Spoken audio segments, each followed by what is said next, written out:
عورتیں عمرے کے لیے آئی ہیں تو ہاتھ اور پاؤں پر مہندی لگائی، کوئی بات نہیں، ہاتھ اور پاؤں پر عورت کو تو مہندی ہمیشہ لگانی چاہیے، ان کے ہاتھ تو کبھی خالی ہی نہیں رہنے چاہیے۔ اصل حکمت یہ ہے کہ ان کے ہاتھوں کا رنگ بھی کسی کو نظر نہ آئے کہ گورا ہے یا کالا ہے، مہندی لگی ہوگی تو چھپ جائے گا نا۔ کہتے جی آپ کہاں پیدا ہوئے تھے؟ کیا کرو گے بھائی،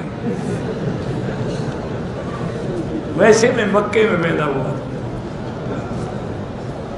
عجیب بات نہیں، یہ ذاتی معاملات ہیں۔ ایک اصولی بات یاد رکھو کہ ذاتی مسائل کے بارے میں خود مل کے پوچھ لو، اس کو لوگوں کے سامنے کیا ضرورت ہے؟ اب میں خامخواہ بزرگ بنوں گا نا کہ میں مکے میں پیدا ہوا، حالانکہ مکے میں تو ابو جہل بھی پیدا ہوا ہے۔ دعا کرو اللہ کا قبول کر لے اور اللہ ایمان پہ رکھے۔ لوگ کہتے ہیں حضور کا سایہ نہیں تھا، انہوں نے حضور کو دیکھا تھا، جھوٹ بولتے، حضور بشر تھے، انسان تھے، جیسے ہر انسان کا سایہ ہے، حضور کا بھی سایہ تھا۔ اپنی مشکلات کو حل کرنے کے لیے طواف کر سکتے ہیں، کیونکہ نہ اللہ کا حکم ہے کہ جب مشکل ہے نماز پڑھو، تو طواف بھی تو نماز ہے نا۔ آب شفا کہاں واقع ہے؟ یہی اب زمزم آب شفا ہے۔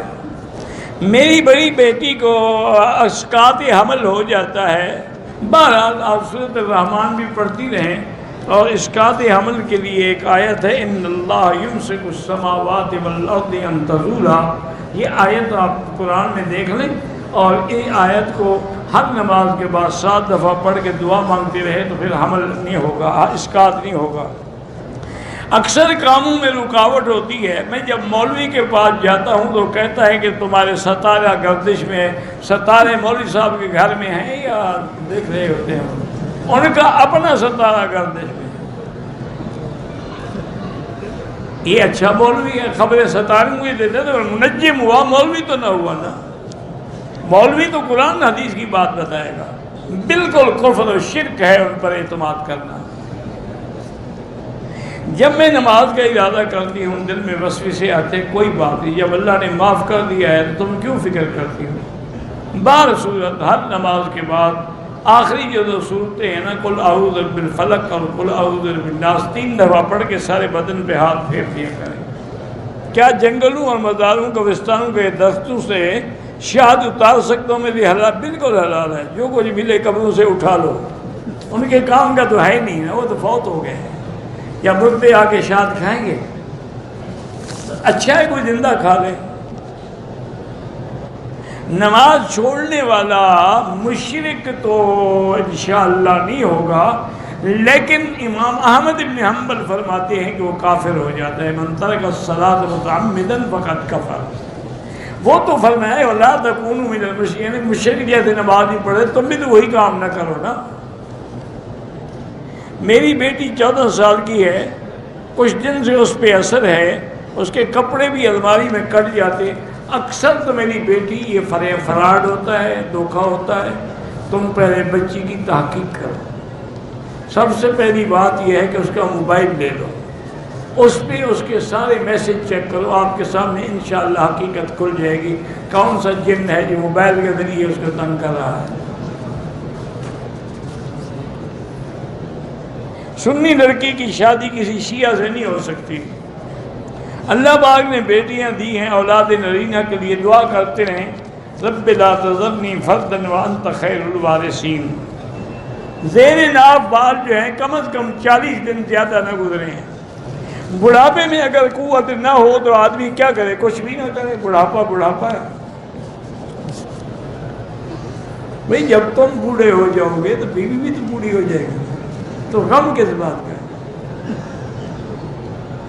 میرے ایک دوست تھے، بہت اچھا خطیب تھا، اللہ اس کی قبر میں رحمت کرے، مولانا بشیر اختر صاحب الآبادی، لیکن بہت ہی مذاق کرتے تھے۔ ایک دن میں نے اتفاق سے پوچھا، میں نے کہا اختر صاحب آج کل کیا حال ہے؟ کہتے جی کیا حال ہے، ایسے سو رہے ہوتے ہیں جیسے بہن بھائی سو رہے ہیں، نہ مجھے خارش ہوتی ہے نہ اس کو ہوتی ہے، تو کیا کریں؟ اور بہن بھائی والی بات ہی ہوئی، ہنس ہنس کے مر گئے۔ بڑے علماء بیٹھے تھے، میں نے کہا یار، تو کہتے آپ نے کیوں پوچھا؟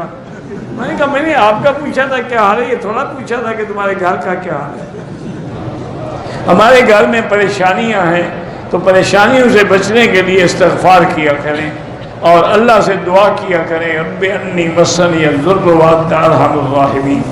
جب بارش آتی تھی تو حضور پاک اللہ سے دعائیں کرتے تھے اور خوش ہوتے تھے کہ اللہ کی رحمت برس رہی ہے۔ یہودی لڑکی سے اور عیسائی لڑکی سے شادی بالکل جائز ہے، لیکن مسلمان لڑکیاں نہ ہوں تو مسلمان گھر میں بیٹھی رہیں اور تم یہودیوں کی لڑکیوں سے شادی کرتے ہو، وہ تمہیں یہودی نہ بنا سکیں، تمہاری آنے والی نسل کو ضرور بنائیں گے۔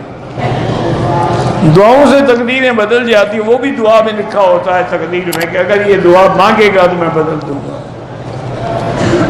بندہ جو دنیا سے چلا جاتا ہے مرنے سے 40 دن پہلے اس کو پتہ لگ جاتا ہے، کسی کو پتہ نہیں لگتا، اچانک 1 سیکنڈ میں فوت ہو جاتا ہے، پتہ کیسے لگتا ہے؟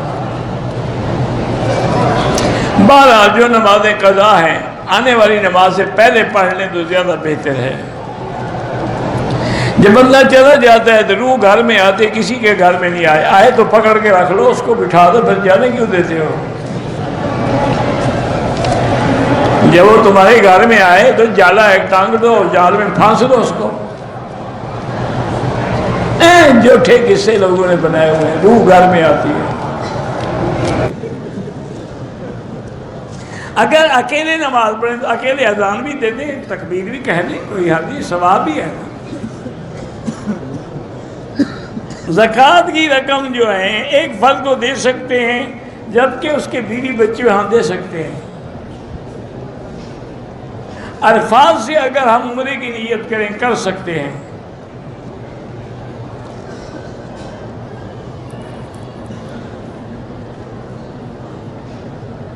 کہتا ہے کہ ایک عورت کا شوہر سے روٹھی ہوئی تھی، بہنوں نے منوانے کے لیے اس کے لیے تویز لی ہے اور پتہ نہیں چائے میں ڈال کے پلائے، اب وہ وہم کی مریض ہو گئی ہے، چلو ایک بلا سے نکلی دوسری میں مبتلا ہو گئی۔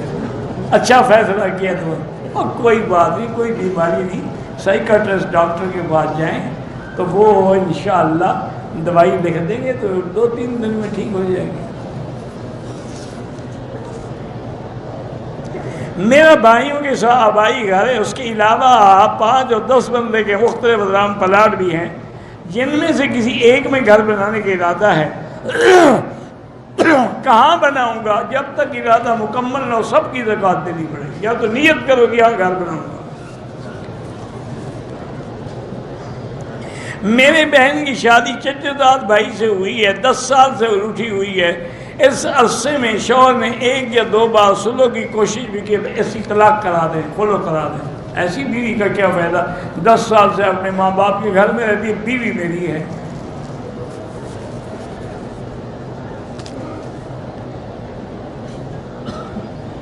حضرت لقمان کو بھی علیہ السلام کہہ سکتے ہیں، ہاں کہہ سکتے ہیں۔ میں تقریباً روزانہ 2 رکعت نفل پڑھ کے والدین کو بخشتا ہوں، ٹھیک ہے اچھا کرتے ہیں۔